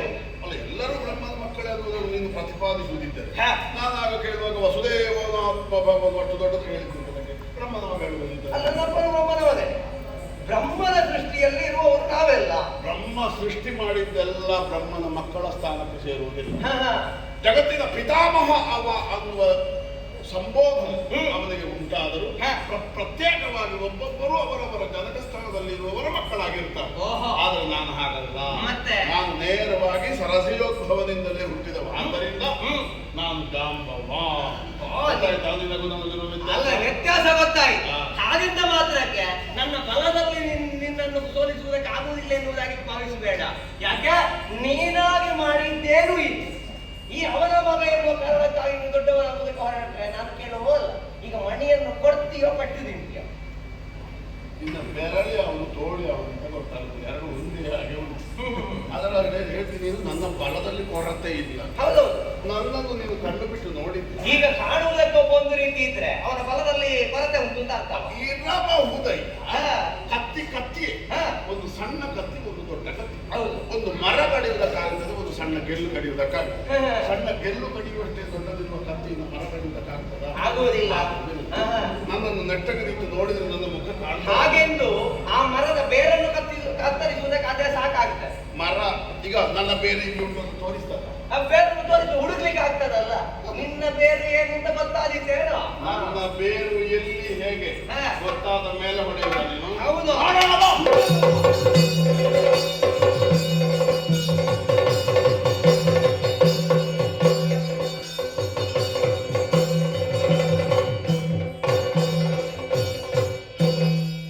ನನಗೆ ನಾನು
ಆತ್ಮಹತ್ಯೆ ಮಾಡುವ ಯೋಚನೆ ಇಲ್ಲ. ಅಲ್ಲಿ ನೀನು ಆತ್ಮಹತ್ಯೆ ಮಾಡೋದು ಯಾಕೆ? ಸಾಯುವ ಅಂತ ಹೇಳಿದೆ. ಅಲ್ಲ, ನೀನು ಆತ್ಮಹತ್ಯೆ ಮಾಡಿ ಸಾಯುವುದಲ್ಲ, ನನ್ನ ಒಡೆದಕ್ಕೆ ನೀನು ಸಾಯುವೆ. ಮತ್ತೊಂದು ಅಪವಾದವೂ ಆಗ್ತದೆ. ಪಾಪ ಅವನಿಗೆ ಯಾರು ಹೊಡಿಲಿಕ್ಕೆ ಸಿಗ್ಲಿ, ಆ ಮುದುಕನಿಗೆ ಹೊಡೆದು ಬಂದದ್ದು, ಅದು ಅಪವಾದನಿಗೆ ಬೇಡ. ಅದಕ್ಕಾಗಿ ಔದಾರ್ಯದಿಂದಲೇ ನನ್ನ ಬಗ್ಗೆ ಹೇಳುವುದಕ್ಕೆ ಹೊರಟಿದ್ದೆ. ನಾನು ಮಾಡಿದಂತಹ ಸಾಧನೆ ಈಗಲ್ಲ, ಎಳವೇರಿ ನನ್ನ ಬಾಲ್ಯದಲ್ಲಿ ಸಾಧನೆ ಹೌದು. ಬಾಲ್ಯ ಈಗ ಇಳ್ಕೊಂಡ್ ಮಾರಿಯ ಸ್ವಲ್ಪ ಇನ್ನು ಸ್ವಲ್ಪ ಹಿಂದೆ ಒಂದು 6-7 ವರ್ಷ ತುಂಬಿರುವಾಗ. ಈಗ 6-7 ಈಗ 7 ಸೇರಿಸಿದ್ರೆ ಅಷ್ಟೇ, ಅಷ್ಟು ವಯಸ್ಸು. ಈಗ ಅಷ್ಟು ಸಣ್ಣದಿರುವಾಗ ನಾನು ನಂದಗೋಕುಲದಲ್ಲಿ ತಂದೆಯಾದ ನಂದಗೋಪ ಯಶೋದೆ ನಂದಗೋಕುಲದಲ್ಲಿ ನಿನ್ನ ಅಮ್ಮನ ಮಡಿಲಲ್ಲಿ ಮಲಗಿ, ಅಮ್ಮನ ಮಡಿಲಲ್ಲಿ ಮಲಗಿ ಅಲ್ಲ, ಆ ಕಾಲಕ್ಕೆ ಅಲ್ಲಿ ಒಂದು ವಿಶೇಷವಾದ ಪೂಜೆ ನಡೀತಾ ಇತ್ತು ನಂದಗೋಕುಲದಲ್ಲಿ. ಇಂದ್ರ ಪೂಜೆ ಎನ್ನುವುದನ್ನು ಮಾಡ್ತಾ ಇರುವಾಗ ತಂದೆಯಾದ ನಂದಗೋಪರ ಬಳಿಗೆ ನಾವು ಹೋಗಿ ಅವರಲ್ಲಿ ಕೇಳಿ, ಮಕ್ಕಳು ಅಪ್ಪ ಪೂಜೆ ಮಾಡುವಾಗ ಹೋಗುವ ಕ್ರಮ ಹೌದು, ಒಂದೊಂದು ಹಣ್ಣು ಮತ್ತೊಂದು ಸ್ವಲ್ಪ ಹಾಲು ದೇವರಿಗೆ ಕೊಟ್ಟ ಹಾಗೆ ಅಂತ ತಿಳ್ಕೊಂಡು ಮಕ್ಕಳಿಗೆ ಕೊಡುವ ಅಲ್ಲ ಪ್ರಸಾದ ತಿನ್ನುವುದಕ್ಕೆ ಹೋದದ್ದಲ್ಲ, ಅಲ್ಲಿ ನಡೆಯುವಂತಹ ಇದು ಇಲ್ಲ. ಈ ಇಂದ್ರ ಪೂಜೆ ನಡಿಬಾರದು ಅಂತ ಹೇಳಿ ಕಾರಣವು, ಇಂದ್ರನಿಗೆ ನಾವು ಯಾಗ ಯಜ್ಞಾದಿಗಳನ್ನು ಮಾಡುವುದಲ್ಲ, ಯಾಗ ಮಾಡಬೇಕು. ಅವನಿಗೆ ಪೂಜೆ ಇಲ್ಲ, ಯಾಗ ಮಾಡಿ ಅವರನ್ನು ಸಂತೃಪ್ತಿಗೊಳಿಸಿ ಅದರಿಂದಲಾಗಿ ಬರುವ ಮಳೆಯಿಂದ ಈ ಪ್ರಪಂಚದಲ್ಲಿರುವವರೆಲ್ಲ ಕ್ಷೇಮಿಗಳಾಗಿರುವುದು. ಆ ಇಂದ್ರ ಪೂಜೆ ಎನ್ನುವುದು ಪೂಜೆ ಮಾಡೋ ಕ್ರಮ ಇಲ್ಲ. ಅಲ್ಲ, ನಿಮ್ಮ ನಂದಗೋಕುಲದಲ್ಲಿ ಎಷ್ಟು ಸಮಯದಿಂದ ಪೂಜೆ ಆಗುತ್ತಾ ಇತ್ತು? ನಾನು ಮೊದಲು ಆಗುತ್ತಾ ಇತ್ತಂತೆ. ಹಾಗಾದ್ರೆ ಕ್ರಮ ಉಂಟು ಅಂತ ಆಯ್ತಾ? ಆ ಕ್ರಮ ಉಂಟು ಅಂತಾದ್ರೆ ಕೆಲವರು ತಿಳಿಯದೆ ಕೆಲವೊಂದು ಕ್ರಮಗಳನ್ನು ಮಾಡ್ತಾರೆ. ನಿನ್ನ ಅಪ್ಪ ತಿಳಿಯದೆ ಹೌದೌದು ಮಾಡಿದ ಈ ಯಾಗ ಮಾಡುವುದು ಬೇಡ. ಅಪ್ಪ ತಿಳಿಯದೆ ಮಾಡಿದ ಒಂದು ಕೆಲಸ ಅದು, ಮತ್ತೊಂದು ಇಂದ್ರ ಪೂಜೆ, ಮತ್ತೊಂದು ಏನಾದ್ರೂ ಇರಬಹುದು. ಇಂದ್ರ ಪೂಜೆ ಮಾಡುವುದು ಬೇಡ ಎನ್ನುವ ಕಾರಣಕ್ಕಾಗಿ ಅವರಲ್ಲಿ ಹೇಳಿದೆ. ನನ್ನ ಮಾತು ಕೇಳಿದ್ರು, ನನ್ನ ಮಾತಿಗೆ ಒಪ್ಪಿಕೊಂಡು ನನ್ನ ಮಾತನ್ನು ಒಪ್ಪಿ, ಅದು ಕೆಲವು ಸಲ ಹಾಗೆ ಮಕ್ಕಳು ಬಂದು ಇದು ಬೇಡ ಹೇಳಿದ್ರೆ ಆಯ್ತು ಮಗ ಅದು ಬೇಡ, ಅದೊಂದು ಬಿಸಾಡ ಅಂತ ದೂರ ಕೊಂಡೋಗಿರ್ತಾರೆ. ಸೆಟ್ಟಿಕ್ಕಿಲ್ಲ ಮರು ದಿವಸ ಅಲ್ಲ, ಅದಕ್ಕೆ ಅಲ್ಲಿಯೂ ಕೇಳಿ. ಈಗ ಇಂದ್ರ ಪೂಜೆ ಬೇಡ ಅಂತ ಹೇಳ್ತೀವಿ ಮಗು, ಮತ್ತೆ ಯಾರನ್ನು ಪೂಜಿಸಬೇಕು ಎನ್ನುವುದಾಗಿ ಹೇಳಿದ ಉತ್ತರ ಕೇಳಿದ್ರು. ನೀನು ಮೇಲೆ ಕೆಳಗೆ ನೋಡಿ, ಮೇಲೆ ಕೆಳಗೆ ನೋಡಿದೆ. ಎಲ್ಲಿ ಮೇಲೆ ನೋಡಿ? ಗೋವರ್ಧನಗಿರಿ. ಗೋವರ್ಧನಗಿರಿ ಆಕಾಶದಲ್ಲಿ ಅಲ್ವಾ? ನನ್ನಿಂದ ಎತ್ತರ ಇದೆ. ಅದಾದ್ರೂ ನೀನಿಂದ ದೊಡ್ಡದ್ದು ಒಪ್ಪಿಕೊಂಡೆ. ಹೌದು. ಆ ಗಿರಿಯನ್ನು ನೋಡಿ ಹೇಳಿದೆ, ನಾವೆಲ್ಲರೂ ದನಗಳನ್ನು ಕಾಯುವವರು. ಅಂದ್ರೆ ನಮ್ಮ ಉತ್ಪತ್ತಿ ಎನ್ನುವುದು ಹೌದು, ಗೋಪಾಲಕ. ದನದಿಂದ ಬರುವಂತ ಹಾಲು, ಬೆಣ್ಣೆ, ಮೊಸರು ನಿಮಗೆ ಹೇಳಿ ಮಾಡಿಸಿದ ಕೆಲಸ. ಅದನ್ನೇ ಮಾಡುವವರು. ಹಾಗಿರುವಾಗ ಆ ದನಗಳಿಗೆ ಬೇಕಾದಂತ ಮೇವನ್ನು ಕೊಡುವುದು ಯಾವುದು? ಗೋವರ್ಧನಗಿರಿ ಅಂದ್ರೆ ಪ್ರಕೃತಿ. ಆದ್ದರಿಂದ ಪ್ರಕೃತಿ ಪೂಜೆಯನ್ನು ಮಾಡಬೇಕು, ಗೋವರ್ಧನ ಪೂಜೆ ಮಾಡಬೇಕು ಅಂತ ಹೇಳಿ ಗೋವರ್ಧನ ಪೂಜೆಗೆ ತಂದೆಯವರು ಒಪ್ಪಿದ್ರು. ಒಂದಕ್ಕೊಂದು ಸಂಬಂಧ ಇಲ್ಲ, ಅದು ನಾನು ಒಪ್ಪುತ್ತೇನೆ. ನಿಮ್ಮ ಅಪ್ಪನೇ ಒಪ್ಪಿದ್ದಾನಂತೆ, ಮತ್ತೆ ನಾನು ಅಜ್ಜ ಒಪ್ಪಿದ್ದು. ಈಗ ಗೋವರ್ಧನ ಪೂಜೆ ಮಾಡುವುದು ಯಾಕೆ? ಅಲ್ಲಿ ಹೇರಳವಾಗಿ ಹುಲ್ಲು ಬೆಳೆಯುತ್ತದೆ, ದನಗಳು ಪುಷ್ಟವಾಗಿ ಬೆಳೆಯುತ್ತದೆ ಅನ್ನುವ ಕಾರಣ. ಹೌದು. ಹುಲ್ಲು ಬೆಳೆಯುವುದಕ್ಕೆ ಕಾರಣ ಏನು? ಕಾಲ ಬರುವ ಮಳೆ. ಹೌದು. ಮಳೆ ಬರುವುದಕ್ಕೆ ಕಾರಣ ಏನು? ಮೇಘಾಧಿಪನಾದಂತಹ ಇಂದ್ರ. ಇಂದ್ರನಿಗೆ ಪೂಜೆ ಬೇಡ, ಗೋವರ್ಧನಗೆ ಪೂಜೆ ಮಾಡುವ ಅನ್ನುವಾಗ ನೀನು ಆಡುತ್ತಿ ಅಂತ ಆದ್ರೆ ನದಿಯ ಮೂಲದಲ್ಲಿ ಇರುವ ಝರಿ ಬೇಡ, ನದಿ ಬೇಕು ಅಂತ ಹೇಳಿದಾಗ ಈಗ ನದಿಗೆ ಪೂಜೆ ಮಾಡಿದ್ರು ಆ ಜರಿಗೆ ಒಪ್ಪಿಲ್ಲ. ಈಗ ನದಿಗೆ ಪೂಜೆ ಮಾಡಿದ್ರು ಜರಿಗೆ ಸಿಗ್ತದ ಇಲ್ವಾ? ಏನು ಸಿಗದೆ? ನದಿಯಲ್ಲಿರುವ ನೀರು ಅದೇ ಅಲ್ವಾ? ಈಗ ಗೋವರ್ಧನ ಪೂಜೆಯನ್ನೇ ಮಾಡುವ. ಆದ್ರೆ ವ್ಯತ್ಯಾಸ ಏನು ಗೊತ್ತು? ಏನು? ನದಿ ಈ ಕಡೆ, ಝರಿ ಆ ಕಡೆ, ಇದು ಉತ್ತರ, ಅದು ಪೂರ್ವ. ಅಲ್ಲಿರುವ ನೀರು ಮೇಲಿಂದ ಕೆಳಗೆ ಬಂದ, ಆ ಝರಿಯಿಂದಲೇ ಬಂದ ನೀರು ಹೌದಲ್ವಾ? ನದಿಯಿಂದ ಮೇಲೆ ಹೋದಲ್ಲ. ಈಗ ನೀನು ಹೇಳಿದ ಹಾಗೆ ಇಂದ್ರ ಪೂಜೆ ಬೇಡ ಎನ್ನುವುದಕ್ಕೆ ಹೇಳುವುದಕ್ಕೆ ಕಾರಣವೇ ಅವ ಸುರಿಸಿದ ಮಳೆಯಿಂದಲಾಗಿ ಬೆಳೆದದ್ದು ಈ ಪ್ರಕೃತಿ. ಈ ಪ್ರಕೃತಿಯೇ ನಮಗೆ ಕೊಟ್ಟಿರುವುದು ಈ ಹಸನಾದಂತಹ. ಆದ್ದರಿಂದ ಪ್ರಕೃತಿ ಪೂಜೆಯನ್ನು ಮಾಡೋಣ. ಅದಕ್ಕೆ ತಂದೆ ಒಪ್ಪಿದ್ರು, ಪ್ರಕೃತಿ ಪೂಜೆಯೂ ಆಯಿತು. ನನ್ನ ವಾದ ಯಾಕೆ? ನಾನೆಲ್ಲವನ್ನು ಖಂಡಿಸಿದ್ದಕ್ಕೆ ಮಾತಾಡ ಉತ್ಸಾಹ ಕೇಳುವುದಕ್ಕೆ ಇಷ್ಟ ಆಗುತ್ತೆ. ಹಾಗೆಂದು ಇಂದ್ರ ಪೂಜೆಯನ್ನು ನಿಲ್ಲಿಸಿ ಗೋವರ್ಧನ ಪೂಜೆ ಆಯಿತು. ಗೋವರ್ಧನ ಪೂಜೆಯಾದಂತೆ ತಡ ಮಳೆ ಬಂತು. ಪೂಜೆ ಆಗಿದೆ, ಪೂಜೆ ಆಗಿದೆ, ಮಳೆ ಬಂತು. ನಾವು ಮನೆಗೆ ಹೋಗ್ಲಿಲ್ಲ. ಮಳೆ ಬಂದದ್ದು ಅಂತ ಹೇಳಿದ್ರೆ ಸಾಮಾನ್ಯ ಮಳೆ ಅಲ್ಲದು, ಅಕಾಲದಲ್ಲಿ ಸುರಿದ ಮಳೆ, ಕುಂಭದ್ರೋಣ ಮಳೆ. ಒಂದೊಂದು ಹನಿ ಕೊಡದಾಗಿ ಮುಸಲಧಾರೆ. ಮುಸಲಧಾರೆ. ಇದನ್ನು ಕಂಡು ನಮ್ಮವರೆಲ್ಲ ಭಯಭೀತರಾದರು. ನೀರಿನ ಮಳೆ ಅಲ್ವಾ? ಕೆಟ್ಟದ್ದಲ್ಲ. ನೀರಿನ ಮಳೆ ಮತ್ತೆ ಅದಕ್ಕೆ? ಆದ್ರೆ ಬಂದಂತ ಆ ಕಾಲದಲ್ಲಿ ಇಡೀ ಊರನ್ನೇ ಕೊಚ್ಚಿಕೊಂಡು ಹೋಗುವಂತಹ ಆ ಕಾಲದಲ್ಲಿ ಮಳೆ ಬರೋದಕ್ಕೊಂದು ಕಾರಣ ಉಂಟು, ಗೊತ್ತುಂಟಲ್ಲ? ಏನದು? ಇಳೆಯಲ್ಲಿ ಅವರ ಕರ್ಮ ದೋಷ. ಹೌದಾ? ನೀವೇನೋ ಬೇಡದಿದ್ದ ಏನು ಉಂಟು ಇಲ್ಲಿ ಬನ್ನಿ. ನಾ ಬೇಡದ್ದು ಮಾಡಲಿಲ್ಲ. ಇಂದ್ರನಿಗೆ ಅಸಂತೋಷವಾದ ತಾಯ ಪ್ರಕೃತಿ ಪೂಜೆ ಮಾಡಿ ಇದರಿಂದ ಕೋಪೃಷ್ಟನಾದಂತಹ ಇಂದ್ರ ಈ ಮಳೆಯನ್ನು ಸುರಿಸಿದ. ಮಳೆಯನ್ನು ಸುರಿಸಿದ ಆತನೆಲ್ಲರನ್ನ ಕಾಲಗುಣದಲ್ಲಿ ಬಂದು ಬೇಡಿಕೊಂಡು, ಕೃಷ್ಣ ನಿನ್ನ ಮಾತು ಕೇಳಿ ನಾವು ಕೆಟ್ಟೆವು, ನಮಗೆ ದಾರಿ ತೋರಿಸು ಎನ್ನುವುದಾಗಿ. ಮತ್ತೆ ನೀವು ಎಲ್ಲಿ ಸಿಕ್ಕಿದೆ ಅವರಿಗೆ? ನಾನು ಇಲ್ಲಿ ಅಲ್ಲೇ ಇದ್ದೆ, ಎಲ್ಲಿಗೆ ಹೋಗಲಿ. ಗೋವರ್ಧನ ಪರ್ವತದ ಬುಡಕ್ಕೆ ಹೋದೆ. ಹೋಗಿ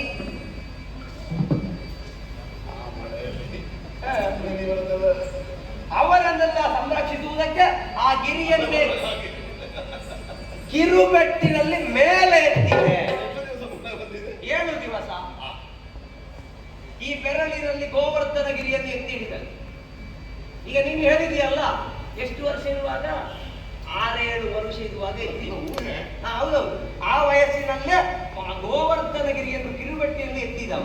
ಮತ್ತೆ ಈಗ ಹೇಳುವುದು ಬೇಕಾ? ಆ ವಯಸ್ಸಿನಲ್ಲೇ ಹೀಗೆ ಈಗ ಮತ್ತೆ ಹೇಗಿರ್ಬೋದು? ಅಯ್ಯೋ, ಹಾಗಾಗಿ ಒಂದು ಸಾಮಾನ್ಯ ಜ್ಞಾನಕ್ಕೆ ಒಪ್ಪುವಂತ ಕಥೆ ಹೇಳ್ಬೇಕು. ಎಳವೆಯಲ್ಲಿ ನೀನು ಇರುವಾಗ ನಿನ್ನ ಕಿರುಬೆರಳು ಹೇಳಿ ಕೇಳಿ ಹೆಸರೇ ಕಿರುಬೆರಳು ಎಷ್ಟಕ್ಕಿದ್ದಿರ್ಬೋದು. ಹೌದು, ಅದರಲ್ಲಿ ಗೋವರ್ಧನ ಗಿರಿಯನ್ನು ಎತ್ತಿ 7 ದಿವಸಗಳ ಪರ್ಯಂತ ನಮ್ಮವರನ್ನು ಸಂರಕ್ಷಣೆ ಮಾಡಿದೆ. ನೀನು ಹೇಳಿದೆಯಲ್ಲ, ಇಂದ್ರನಿಗೆ ಕೋಪ ಬಂದದ್ದು ನಾನು ಮಾಡಿದ ತಪ್ಪಿನಿಂದ ಎಂಬುದಾಗಿ. ನೀನು ಹೇಳಿದ್ದರ ಆಧಾರದಲ್ಲಿ ಹೇಳಿದ್ದು. ಹೌದೌದು, ಹಾಗೆ ನಾನು ಹೇಳಿದ ಪ್ರಕಾರವೇ ಅವರು ಒಂದು ಕ್ಷಮೆಯನ್ನೂ ಕೇಳಿದ್ದಾರೆ. ಹೌದು ಕೃಷ್ಣ, ನಿನ್ನಲ್ಲಿ ನಾನು ಅಪರಾಧವನ್ನು ಎಸಗಿದೆ, ಹಾಗಾಗಿ ಕ್ಷಮಿಸಬೇಕು. ಮಾತ್ರವಲ್ಲ, ಗೋವಿಂದರಾಯ ಎನ್ನುವಂತಹ ಪಟ್ಟವನ್ನು ಕಟ್ಟಿದ್ದಾರೆ. ಗೋಪಾಲ್ ಈ ಭುವಿಯನ್ನೇ ಸಂರಕ್ಷಣೆ ಮಾಡುವುದಕ್ಕೆ ಇರುವವ ಎನ್ನುವುದಾಗಿ ಗೋವಿಂದರಾಯ ಪಟ್ಟಾಭಿಷೇಕ ಆದವ. ಹಾಗಾಗಿ ನನ್ನೊಡನೆ ಪೌರುಷ ತೋರಿಸುವುದಕ್ಕೆ ಮುಂದುವರಿದೆ. ಮುದುಕ ಸಾಯುವೆ. ಹೇಗಾದ್ರೂ ನೀನು ಹೊಡೆಯಕ್ಕೆ ನಾನು ಸಾಯ್ತೇನೆ. ಹೌದೌದು, ಆ ಸಾಯುವುದಕ್ಕಿಂತ ಮೊದಲು ನನ್ನದೊಂದು ಕಥೆ ಹೇಳುವ. ನಿನ್ನ ಕಥೆ ಯಾವುದು? ಸರದಿಗೆ ಸರದಿಗೆ ಸರದಿಗೆ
ಕಾರಣಾಂತರದಿಂದ ಲಂಕಾಧಿಪನಾದಂತಹ ರಾವಣ ಸೀತೆಯನ್ನು ಅಪಹರಿಸಿ ಅಲ್ಲಿ ಅಡಗಿಸಿಟ್ಟ. ಸೀತೆಯನ್ನು ಮರಳಿ ಪರಿಗ್ರಹಿಸುವುದಕ್ಕಾಗಿ ದ್ವೀಪವಾಗಿರುವ ಲಂಕೆಯನ್ನು ತನ್ನ ಸೇವಕರೊಂದಿಗೆ ಅಥವಾ ಕಪ್ಪಿ ಸೈನ್ಯದೊಂದಿಗೆ ಶರಣ ಸುಗ್ರೀವನೊಂದಿಗೆ ಸೇರಬೇಕಾದ ಅನಿವಾರ್ಯತೆ ಅವನಿಗೆ ಬಂತು. ಹೇಗೆ ಹೇಗೆ ಶರದಿಗೆ ಸೇತುವನ್ನು ನಿರ್ಮಿಸುವುದೇ ಇದಕ್ಕೆ ಸರಿಯಾದ ಉಪಾಯ. ಹೀಗೆ ಭಾವಿಸಿ ವರುಣನಪ್ಪಣೆ ಅಂತ ನನ್ನ ನೀಲರ ಸಹಾಯದಂತೆ ಸೇತು ಬಂಧನ ಕಾರ್ಯವನ್ನು ಎಸಗಿದ. ಕಲ್ಲು, ಮಣ್ಣು, ಪರ್ವತ, ಗಿಡ್ಡ, ಮರ ಇವುಗಳನ್ನೆಲ್ಲ ಕ್ರೋಢೀಕರಿಸಿ ಸೇತುವೆಯನ್ನು ಬಲಿಯುವ ಕಾಲಕ್ಕೆ 100 ಯೋಜನ ನೀಡಾಗಿದೆ. ನನಗೆ ಖಂಡಿತ ಹೀಗೆ ಅಂದ್ರೆ ಇದು ಮುಗಿಯುವುದಿಲ್ಲ. ಹೌದಾ? ನೀವು ಮುಗಿಸುವುದಕ್ಕೆ ಪ್ರಯತ್ನ ಪಟ್ಟೆಯ? ಹೇಗೆ? ನೇರವಾಗಿ ಬಡಗಿಗೆ ಹೋದ. ನೀನು ತೆಗ್ಗಿದ್ದಾಗುದಿಲ್ವಾ ಅಂತ ಬೆಂಕಿನಲ್ಲಿ ಇಟ್ಟಾಗುವುದಿಲ್ಲ. ಹಾ. ಬಡಗಿ ಹೋಗಲಿಲ್ಲ ಸ್ವಲ್ಪ ತರುವ. ಓ ಬಡಗಿರಿಗೆ ಸಂಪಾದನೆ ಮಾಡಿ ತೆಂಗಿನಲ್ಲಿ ನೇರವಾಗಿ ಹಾ. ಬೆಳ್ಳಗೆ ಹೊಳೆಯುತ್ತಿರುವ ಒಂದು ಗಿರಿಯನ್ನು ಹೇ. ಎರಡು ಕೈಗಳನ್ನು ಹಾ. ನೆಗೆಸುವುದಕ್ಕೆ ಆರಂಭಿಸಿದೆ. ಏನ್ ಅಡಿಗೆ ವಿತ್ತೀಯ ಮತ್ತೆ ಪರ್ವತ ಚಲಿಸುವುದಕ್ಕೆ ತೊಡಗಿದೆ. ಆ ಪರ್ವತ ನನ್ನ ಹೆಗಲ ಮೇಲೆ ಏರುವುದಕ್ಕಿಂತ ಮೊದಲೇ ಅಲ್ಲಿ ಹಾ. ಏನಾಯ್ತು ಅಲ್ಲಿ ಯಾರು ಅಂತ ಬ್ರಹ್ಮದೇವರಪ್ಪ ಮತ್ತೆ ಬ್ರಹ್ಮದೇವ ಅಪ್ಪನ ಭಾವ ಬ್ರಹ್ಮದೇವರ ಅಪ್ಪನ ಭಾವ ಗುರುದೇವ ವಿಶ್ವೇಶ್ವರ ಅವರು ಯಾಕೆ ಅಲ್ಲಿಗೆ ಬಂದದ್ದು ಅವರು ಬಂದದ್ದೆಂದರೆ ಅವರ ಮನೆ ಆ ಪರ್ವತದ ಮೇಲೆ ಇತ್ತು. ತನ್ನ ಮನೆಯೇ ಅಸ್ಥಿರವಾಗುತ್ತದೆ ಅನ್ನುವ ಕಾರಣಕ್ಕೆ ಯಾರಾದ್ರೂ ಬರ್ತಾರೆ. ಹೇಗಿತ್ತ ಪರ್ವತ ಬೆಳ್ಳಗೆ. ಈಗ ರಜತಗಿರಿಯನ್ನೇ ಹತ್ತುವುದಕ್ಕೆ ಹೋದದ್ದು ಪರಮೇಶ್ವರ ದೇವರಿಂದ ಶಾಪವನ್ನು ಪಡೆದು ಈಗ ಗುಹೆಯಲ್ಲಿ ಮಲಗಿದ್ದಿ ಮತ್ತೆ ಅವರಾಗಮಿಸಿ ಹಾ. ಎನ್ನೊಡನೆ ಪರಮ ಸಖ್ಯವಗೈದನು ಮತ್ತೊಂದು ಮಾತು ಹೇಳಿದರು. ಹೇಗೆ ಇಂತಹ ಮಹಾ ಪರ್ವತಗಳಿಗೆ ಹೆಸರೇನು? ಭೂತಲ. ಅವುಗಳನ್ನು ಚಲಿಸುವಂತೆ ಮಾಡಿದರೆ ಹಾ. ಭೂಮಿ ಅಸ್ಥಿರವಾಗುತ್ತದೆ. ಭೂಮಿಯ ತೋಲನಕ್ಕೆ ಭೂಮಿಯ ಸಮತೋಲನಕ್ಕೆ ಅದು ಅನಿವಾರ್ಯ. ಹಾ. ನೀವು ಹೀಗೆ ಮಾಡಬಹುದು ಗೊತ್ತಿದ್ದವರ ಮತ್ತೆ ಅವರ ಮನೆಯನ್ನು ತೆಗೆಯುವುದಕ್ಕೆ ಹೋದ್ರೆ ಇನ್ನೊಂದು ಬಿಟ್ಟ ಹೌದಲ್ಲ ಕಾರ್ಯಾವಸರ ಇರುವುದು ಸರಿ. ಹೌದು ನಾವೇನು ಮಾಡಬೇಕಾದದ್ದನ್ನೇ ಮಾಡಬೇಕು ಬೇಡುವ ಕಾರ್ಯಾವಸರ ಇನ್ನೊಬ್ಬರಿಗೆ ತೊಡಕ್ ಆಗಬಾರ್ದಲ್ಲ ಅದು ನನಗೂ ಸರಿ ಅಂತ ಖಂಡಿತ. ಸರಿ ಆ ಕಾಲಕ್ಕೆ ಅದನ್ನು ಅಲ್ಲಿಯೇ ಬಿಟ್ಟು ಈಶ್ವರೊಂದಿಗೆ ಸಖ್ಯವನ್ನು ಮಾಡಿದ್ದೇನೆ ಅನ್ನುವ ಸಂತೋಷದೊಂದಿಗೆ 24 ಅದ್ರಿಗಳನ್ನು ಯಾರು ನಿಜ ಶಿರದೊಳಗೆ ಮತ್ತೆ ನಿಜ ಶಿರದೊಳಗೆ 8 ಹೌದಯ್ಯ ಕಣಗಳಲ್ಲಿ 4 ತಿಂಗಳಲ್ಲಿ ಕಾಲದಲ್ಲಿ ಹೊಡ್ಕೊಂಡು 2 ಒಟ್ಟು 10 ಯೋಜನ ನೀಳವಾದ ಸೇತುವೆ ನಾನು ತನ್ನ ಪರ್ವತಗಳಲ್ಲಿ ಆಗಿದೆ. ಇದು ಸಾಮಾನ್ಯವಾದ ಅಂತಹ ಕೆಲಸ ಮಾಡಿದ ನನ್ನಲ್ಲಿ ನೀನು ಕೇಳ್ತೀನಿ. ಮೇಲುಗಿರಿಯನ್ನು ಎತ್ತಿದ ನನ್ನ ಸಾಮರ್ಥ್ಯ ನಿನ್ನಲ್ಲಿ ಉಂಟಾದ ಆದ್ದರಿಂದ ಸಾರಥಿಗೆ ಸೇತುವೆಯನ್ನು ಬಲಿದು ರಾಮ ಸೇವೆಯನ್ನು ಮಾಡಿದ್ದೇವೆ ಎನ್ನುವ ಹೆಗ್ಗಳಿಕೆ ಮಾತ್ರವಲ್ಲ, ಮತ್ತೆ ರಾಮ ಸೇವೆಗೆ ಅನುಗ್ರಹಕಾರಕನಾಗಿ ನಿಂದ ಭರ್ಗನು ನನ್ನ ಸಖ್ಯವನ್ನು ಮಾಡಿದ್ದಾನೆ ಎನ್ನುವ ಹೆಗ್ಗಳಿಕೆ ನನಗುಂಟು. ಸರಿ, ಆದ್ದರಿಂದ ಹೇಳ್ತೇನೆ, ಏನು ನನ್ನಲ್ಲಿ ಈ ಉದ್ದುರುಡು ದನದ ಮಾತೆಲ್ಲ ಆಡಿದರೆ ಉಂಟಲ್ಲ ಏನು ಮಾಡ ನಿನ್ನ ಅಮ್ಮ ಕುಡಿಸಿದ ಮೂಲೆ ಹಾಲು ಕಮ್ಮಿಸ್ತೇನು. ನಿನ್ನ ಈ ಹೆದರಿಕೆಗಳು ನಾನು ಹೆದರುವವರಲ್ಲ. ವರಾಹ ಹಿರಣ್ಯಾಕ್ಷರನ್ನು ಕೊಂದಾಗ ನಿನ್ನನ್ನು ಮಡಿಸಿಯರು ಹಂದಿ ಬಂದದಲ್ಲ, ಹಂದಿಯಾಗಿ ಹಿರಣ್ಯಾಕ್ಷರನ್ನು ಕೊಂದದ್ದು. ಹೀಗೆ ನಿನ್ನನ್ನು ಮಾತಾಡುವುದಕ್ಕೆ ಬಿಟ್ಟರೆ ನೃಸಿಂಹನಾಗಿ ಹಿರಣ್ಯಕಶ್ಯಪನನ್ನು ಕೊಂದದ್ದು ನಾನೇ ಅಂತ ಹೇಳಲಿಕ್ಕೂ ಸಾಕು. ಕಡೆಗಿದ್ದು ರಾವಣನು ಮತ್ತು ರಾಮನು ನಾನು ಹೇಳ್ತಾನೆ ಗೋವಿಂದ ನಾನು ಅಂತ ಹೇಳಿದ. ನನ್ನಲ್ಲಿ ಹೇಳ್ತಾ ಇದ್ದೀನಿ, ಇನ್ನು ಮುಂದೆ ಗೋವಿಂದ ನಾನು ಅಂತ ಹೇಳ್ಬೇಕು. ನಾನು ಅಂತ ಹೇಳುವುದಕ್ಕಿಂತ ಮೊದಲು ನಿನಗೆ ಗೊತ್ತಾದ್ರೆ ಒಳ್ಳೇದಲ್ವಾ ನನ್ನ ಪರಾಕ್ರಮದ ಅಷ್ಟೇ ತೋರಿಸ್ಬೇಕಾ?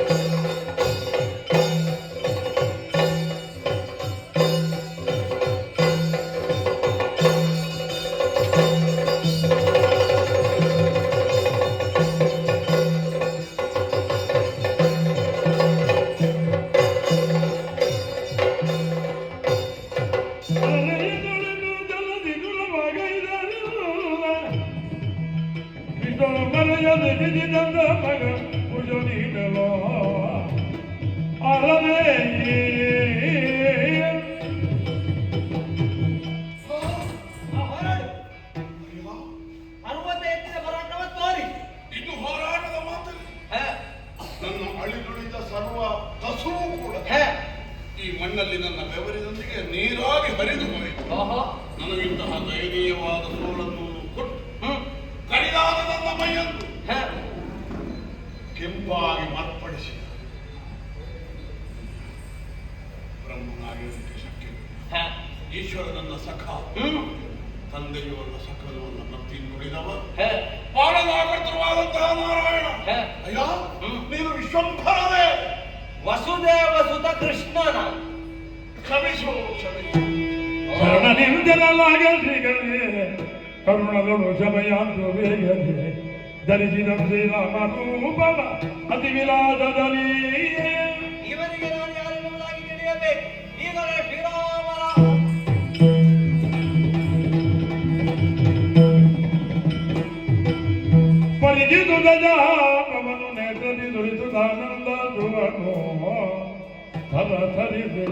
ಬಂದಡಿಗೆರಗೆ ದೈನ್ಯದಲ್ಲಿ ರಾಮ ರಾಘವ ಗಜರಥ ಬಾಲರ ಜಯದಿದ ರೋಲ ರಾಮ ರಾಘವ ಗಜರಥ ಬಾಲ ರಾಮ ಜಯ ಮಧ್ಯಾಹ್ನ ಜಯ ಜಯ ರಾಮ ರಾಮ ಪಾಡಿ ಗುಣಾಕರ ರಾಮ ರಾಘವ ಗಜರಥ ಬಾಲ ಶ್ರೀರಾಮ ಜಯ ರಾಮ ಸೀತಾರಾಮ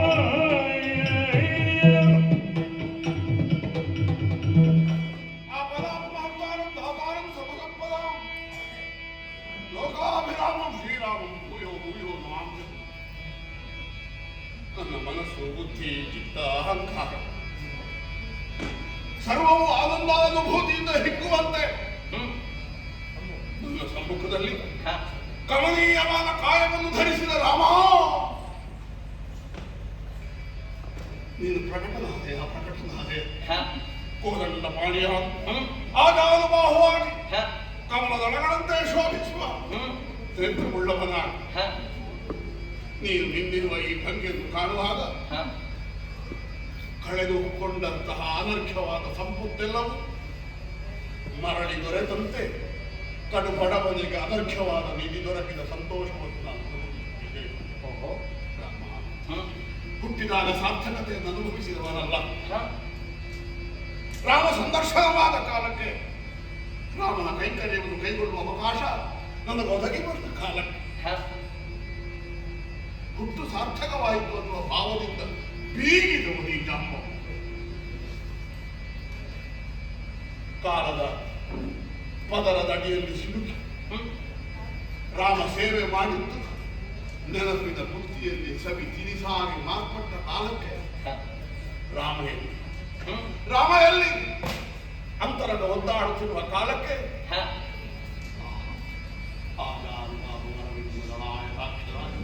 ನನ್ನ ಸಮ್ಮುಖದಲ್ಲಿ ಪ್ರಕಟನಾದೆಯಲ್ಲ, ಇದೋ ರಾಮ ರಾಮ ರಾಮ ಶರಣ ಜಗಮದವಿದ್ದು ಬಿದ್ದಗೆ ಒರೆ ಬಿಗಮದ ತೊರಿದು ನೈಯುವೆ ಮುಟ್ಟಿದ ಯುಗಗಳು ಇಲ್ಲಿನ ಮನೆಗೆ ಪುಟ ಮದತೆ ಶರಣ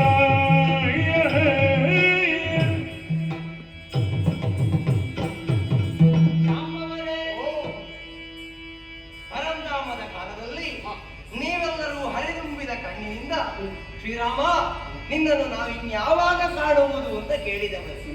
ಆ ಕಾಲಕ್ಕೆ ಒಂದು ಅಭಯದ ನುಡಿಯನ್ನೇ ಆಡಿದವರು. ಯುಗ ಯುಗಾಂತರದಲ್ಲಿಯೂ ದರ್ಶನವನ್ನು ಕೊಡುತ್ತೇನೆ. ನಿಮಗೆ ಕೊಟ್ಟ ಮಾತನ್ನು ಮೀರುವುದಕ್ಕಾಗ್ತದೆಯೇ ಜಾಂಬವರೇ? ಅದಕ್ಕಾಗಿ ರಾಮನಾಗಿ ನಿಮ್ಮ ಕಣ್ಣ ಮುಂದೆ ಕಾಣಿಸಿಕೊಂಡೆ. ಹಾಗೆಂದು ಈ ಯುದ್ಧ, ನಿಮ್ಮನ್ನು ಹೊಡೆದಾಟ ಇದೆಲ್ಲ ಮಾಡುವುದಕ್ಕೆ ಕಾರಣವು ಯಾವನನ್ನು ಪೂಜಿಸಬೇಕಾಗಿತ್ತು ಅವನನ್ನು ಬೈದರಲ್ಲ, ಭಂಗಿಸಿದರಲ್ಲ. ಈ ಪಾಪವನ್ನು ತೊಳೆಯುವುದಕ್ಕೆ ಯಾವ ಗಂಗೆಯಲ್ಲಿ ನೀರಲ್ಲಿ ಹೇಳು ಗಂಗಾಜಲಕ. ಪಾಪ ಅಲ್ಲ ಜಾಂಬವರೇ, ನಿಮ್ಮ ಮನಸ್ಸಿನ ಅಭೀಷ್ಟವೇ. ರಾಮ ರಾವಣರ ಯುದ್ಧವಾದ ಬಳಿಕ ನಿಮ್ಮಲ್ಲೇ ನಾನು ಕೇಳಿದವ, ಜಾಂಬವರೇ ಯುದ್ಧ ಹೇಗಾಯಿತು ಅಂತ. ಆಗ ನೀವು ಹೇಳಿದ್ದೇನು? ರಾಮ ಇವರೊಡನೆ ಏನು ಯುದ್ಧ? ಯುದ್ಧವೆಂದರೆ ನಿನ್ನಂತವರಲ್ಲಿ ಮಾಡಬೇಕು, ಅದು ಯುದ್ಧ. ಹೇಗೆ ಈ ಯುದ್ಧ? ವಿಕ್ರಮಿಯಾದ ರಾಮನೊಡನೆ ಮಾಡಿದರೆ ಅದು ಯುದ್ಧ ಅಂತ ಹೇಳಿದವು. ಅದಕ್ಕಾಗಿ ಈ ಭವನವನ್ನು ಕೊಟ್ಟೆ. ಹೇಗೆ ಸಮಾಧಾನವಾಯಿತು? ಪ್ರಮಾದ ಕಾಡಿದರು ಪ್ರಮಾಣವೆಂದು ಅಂಗೀಕರಿಸಿ ಅದನ್ನು ಮಾಡಿ ತೋರಿಸುವ ಓ ಮಹನೀಯ, ನಿನ್ನೊಡನೆ ಹೋರಾಡಿ ಸಂತುಷ್ಟನಾದೆ. ಆದರೆ ನಿನಗೆ ಹೊಡೆದದ್ದಕ್ಕಾಗಿ ಪಶ್ಚಾತ್ತಾಪದ ಬೆಂಕಿಯಲ್ಲಿ ಬೇಯುತ್ತಿದ್ದೇನೆ. ಆದ ಕಾರಣ ಸ್ವಾಮಿ ಮುಳಿದು ನಾ ಕಾದಿದ ಬಲಾದ ಪರಿಕಾರಕ್ಕೆ ಹೃದಯ ಮೋದರಿಯು ಈವೆನು ಜಾಂಬವತಿ ಎಂಬಿವನ ಸಾದರನೆ ದೇವರ ದೇವಾಯ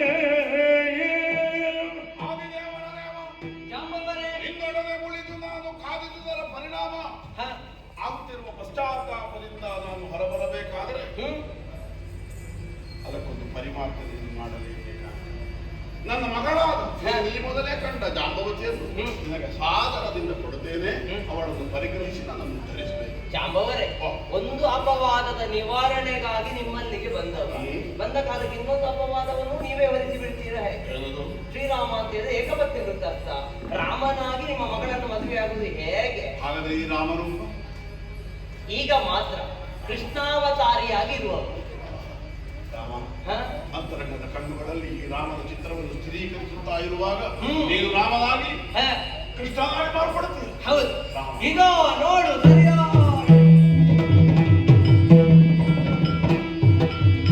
ಜಾಂಬವರೇ, ಆಗ ಇದ್ದ ಕೃಷ್ಣ, ನಿಮ್ಮ ಮುಂದೆ ಕಾಂಡ ರಾಮ. ರಾಮಕೃಷ್ಣರು ಒಬ್ಬರೇ.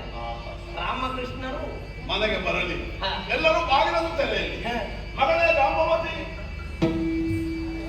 ಅಮ್ಮ ನೀನಾಗ ಹೆದರಿ ಆಕ್ರಂದನ ಮಾಡಿದ್ದೇನೆ. ಆನಿಂದ ಭೀತಿಗೆ ಕಾರಣನಾದ ಕಲಿ ಹುಡುಗ ಇರುವ ಅವ ಕೃಷ್ಣನೆಂಬ ಹೆಸರಿನ ಅವನಿಗೆ ನಿನ್ನನ್ನು ಕೊಟ್ಟು ನಾನು ಮದುವೆ ಮಾಡಿಬಿಟ್ಟಲ್ಲ. ಆಗ ಮಣಿ ಕೇಳುವಾಗ ಕೊಡುವುದಿಲ್ಲ ಅಂತ ಹೇಳಿದ್ಲು. ಕಾರಣ ಗೊತ್ತಾಯ್ತು? ಈಗ ಗೊತ್ತಾಯ್ತು. ಏನು? ನಾನು ಕೃಷ್ಣ ಅಂತ ಭಾವಿಸಿದ್ದೆ. ಮತ್ತೆ ಮಣಿ ಅಲ್ಲ, ತನ್ನನ್ನು ತಾನೇ ಒಪ್ಪಿಸಬೇಕಾದಂತಹ ಒಂದು ವಿಭೂತಿ ಅವಳ ಸಮ್ಮುಖದಲ್ಲಿ ಪ್ರಕಟವಾಗಿದೆ ಅನ್ನುವುದನ್ನು ಅವಳ ಅಂತರಂಗ ಅರ್ಥ ಮಾಡಿಕೊಂಡಿದೆ. ಒಂದು ಸಂಪ್ರದಾಯ ಅಷ್ಟೇ. ಅಲ್ಲ, ಈ ಹೂವಿನ ಮಾಲೆ ಎಲ್ಲ ಕಾಡಿನಲ್ಲೆಲ್ಲ ಹೂವಿರುವುದು. ಕಾಡಿನ ಹೂಗಳನ್ನು ನೀವೆಲ್ಲ ಕೊಂಡೋಗಿ ನಷ್ಟು ಬೆಳೆಸಿ ಅದನ್ನು ಕತ್ತರಿಸಿ ನಾನು ಬರ್ತೇನೆ ಅಂತ ಹೇಳಿ ಮೊದಲೇ ಎಲ್ಲ ಸಿದ್ಧ ಮಾಡಿದ ಹಾಗೆ ಕಾಣ್ತಾರೆ.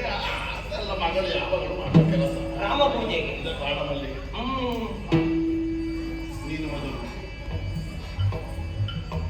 ನೀನು ನಂತರ ಮಗು. ದೇವನಾದವ ಮಗುವಾಗಿ ನಿಮ್ಮ ಮುಂದೆ ಕಂಡಿದ್ದೇನೆ. ದೇವರನ್ನು ಯಾವ ರೂಪದಿಂದ ಆರಾಧಿಸುತ್ತಾರೆ ಆ ರೂಪದಿಂದ ಹೊರಗುವುದು ದೇವರ ಮಹಿಮೆ. ಚಂದ ಮಣಿ ಜಾಂಬವತಿ ಕಲ್ಯಾಣವನ್ನು ಮಾಡಿದ ಕೃಷ್ಣ. ಮಣಿ ಕನ್ಯಾಮಣಿಯನ್ನು ಕೊಟ್ಟೆ. ಅಪವಾದ ಒದಗಿದ ಅಪವಾದಕ್ಕಾಗಿ ತನ್ನ ಎದೆಯ ಮಿಳಿತದಂತೆ ಮಿಳಿತವಾಗಿದ್ದ ಸೀತೆಯನ್ನು ಬಿಟ್ಟವನು ಅಪವಾದ ದೂರವಾಗಬೇಕೆಂದಾಗ ಜಾಂಬವನ ಹೃದಯವನ್ನು ಕಿತ್ತುಕೊಳ್ಳುವುದಕ್ಕೆ ನಾನು ಸಿದ್ಧನಿದ್ದೆ.